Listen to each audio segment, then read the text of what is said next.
శ్రీ గురుభ్యో నమ. శ్రీ మహాగణాధిపతయే నమ. శ్రీ సరస్వతి నమ. భక్తులారా, వాల్మీకి మహర్షి రచించిన శ్రీమద్ రామాయణం యథాతథంగా చెప్పుకున్నాం. ప్రతి శ్లోకం దాని అర్థం.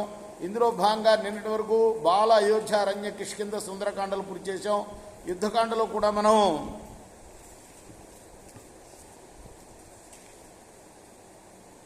49 సర్గలు పూర్తి చేసి 50వ సర్గలో 12వ శ్లోకం వరకు చెప్పుకున్నాం. ఈ రోజున 13 నుండి కొనసాగిద్దాం. కొనసాగించే ముందు వాల్మీకి మహర్షిని ప్రార్థన చేసుకుందాం. కూజంతన్ రామ రామేతి మధురం మధురాక్షరం ఆరుహ్య కవితా శాఖం వందే వాల్మీకి కోకిలం. సమర్థ సద్గురు సాయినాథ్ మహారాజ్ కీ జై. విభీషణస్తు రామస్య దృష్ట్వా గాత్రం శరైశ్చితం లక్ష్మణస్య చ ధర్మాత్మా బభూవ వ్యధితస్తదా.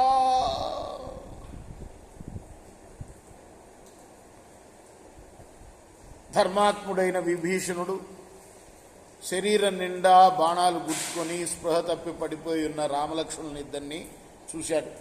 జలక్లిన్నేన హస్తేన తయోర్నేత్రే విమృజ్య చ శోక సంపీడితమనారురోధ విలలాపజ.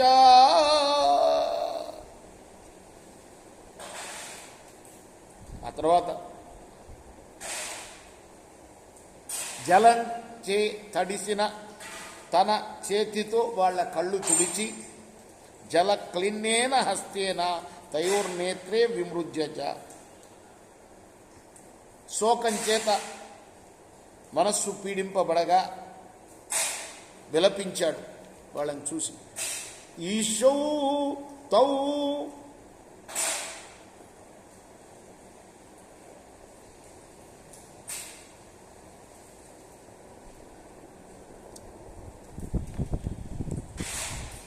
అక్కడ కట్టండి చాలు. ఆ ఒక్క పెద్ద ఎదురుగున్న మండపానికి అక్కడ వ్రతం అయిపోయి కట్టేశారా? ఎక్కువ శ్రమ పడకండి. నిన్న కాక మొన్న కట్టిందే కదా ఈ తోరణం కదా. సరే కట్టేయండి, దాని మీదనే కట్టేయండి, ఏం కాదు, నిండుగా ఉంటుంది. దాని మీద కట్టేయండి దామోదరు.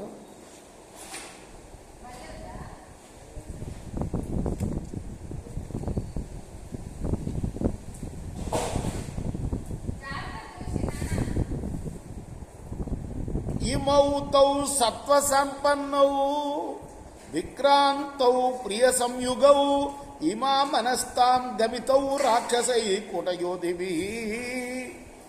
సంస్కృత భాషలో ఇదొక విలక్షణమైన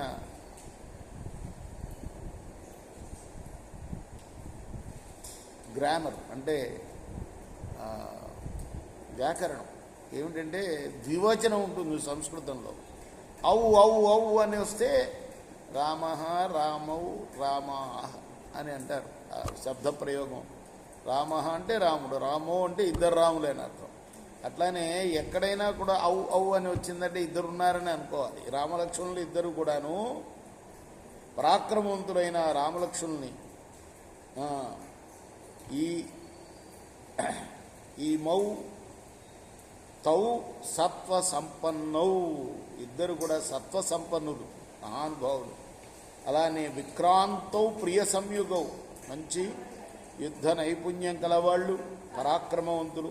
విక్రాంతులు అంటే పరాక్రమవంతులు. ఇమా మనస్తాం గమితౌ రాక్షసై కూటయోధిభి.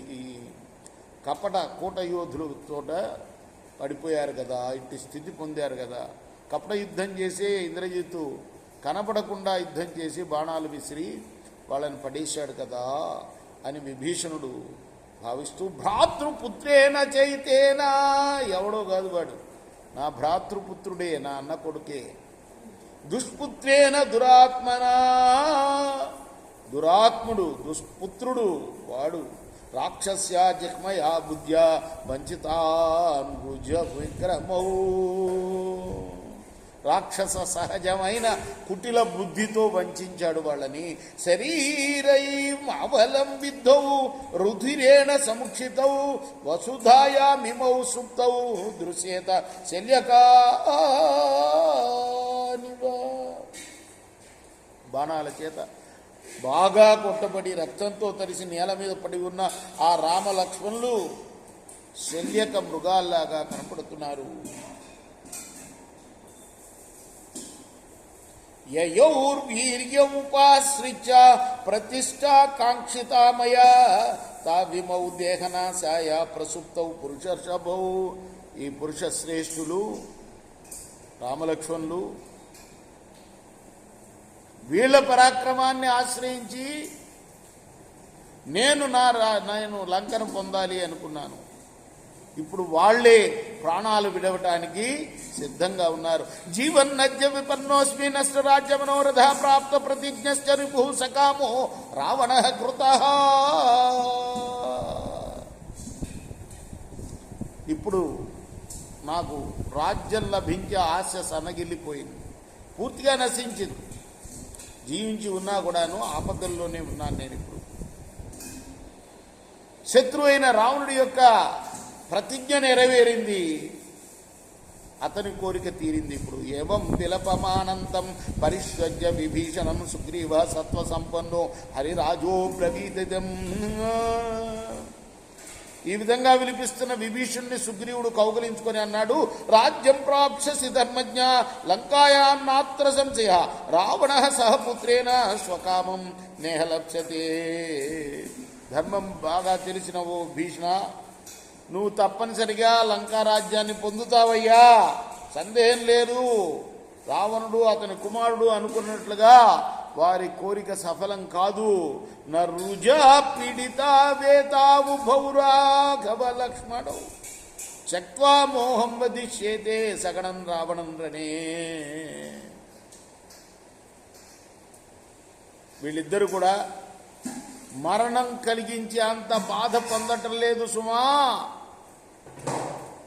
కేవలం మోహం చెంది ఉన్నారంతే, స్పృహ కోల్పోయారు. ఖచ్చితంగా ఈ మోహాన్ని విడిచిన తర్వాత యుద్ధంలో పరివార సమేతంగా రావణుణ్ణి హతమారిస్తారు. తమేవం సాంత్వయిత్వాతు సమాశ్వాస్య రాక్షసం సుషేనం శశురం పార్శ్వే సుగ్రీవస్తుమువాచ.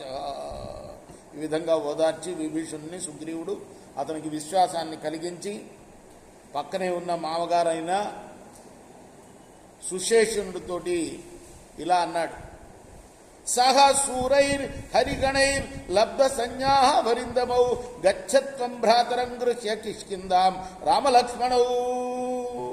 నువ్వు సూర్యులైన వానరులతో కలిసి శత్రు సంహారకులైన ఈ సోదరులను సోదరులైన రామలక్ష్మణుని ఇద్దరిని కూడా తీసుకుని కిష్కిందకు వెళ్ళు అని ఆదేశించాడు. అహం తు రావణం హత్వా సపుత్రం సహ బాంధవం మైథిలీ మానయిష్యామి శత్రు నష్టామివ శ్రీయో. నేను రావణుణ్ణి వాడి పుత్రుల్ని బంధువుల్ని సంహరించి సీతను తీసుకొని తప్పనిసరిగా వస్తాను అన్నాడు సుగ్రీవుడు. మామకి రామలక్ష్మణునిద్దరిని కూడా కిష్కిందకి తరలించమని చెప్పాడు.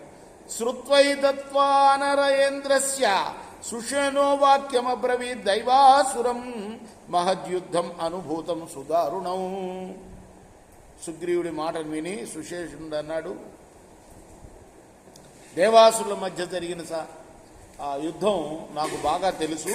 తదా స్పందానవా దేవాంచర సంస్పర్శ కోవిద నిజగ్రహ శస్త్ర విదూషాదయంతో ముహుర్ముహు.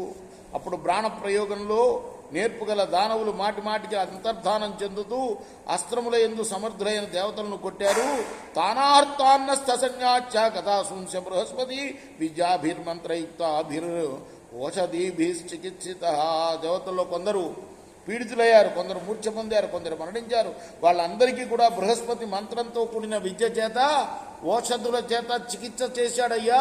తాన్యౌషధాన్యానయితుం క్షీరోదం యాంతు సాగరం జవేన వానరా శీఘ్రం సంపాతి పన సాధయ.